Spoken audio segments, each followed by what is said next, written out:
Now, the fourth and final day of voting is underway in 4 Ukrainian regions that are controlled by Russia.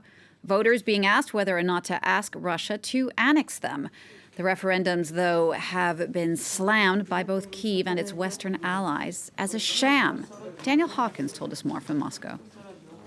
We understand, of course, that the voting will wrap up today. The results will be out by tomorrow morning or afternoon. I think there's little doubt as to what those results are going to be. It's not been confirmed officially, but the media chatter here in Russia is that the Duma, the Russian parliament, will implement legislation the very next day on the 28th to discuss on the 29th the potential joining of these republics to Russia.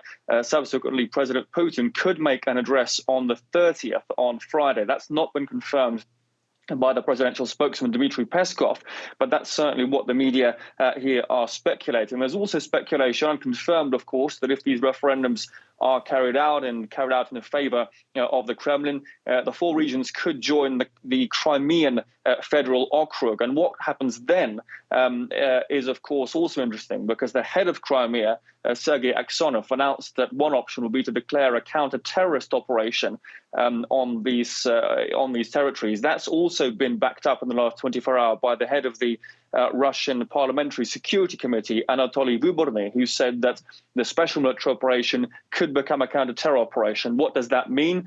That could very well mean closed borders, martial law, extra mobilization, a whole host of extra measures which were implemented by Russia, for instance, in Chechnya in the 90s when they were fighting separatists there. It also means, of course, the government could reframe this so-called special military operation as a defense of Russia, Russian citizens, territories and peoples, as opposed to this special military operation in Ukraine. Now, if the Kremlin takes its time with these decisions, that could mean they're trying to get Kyiv to push for negotiations, saying, talk to us now, or things are going to get harder, as the Foreign Minister Sergei Lavrov said. If this is carried out quickly, that could mean a push militarily, an escalation on that front to try and push the Ukrainian army out of those regions and to the north.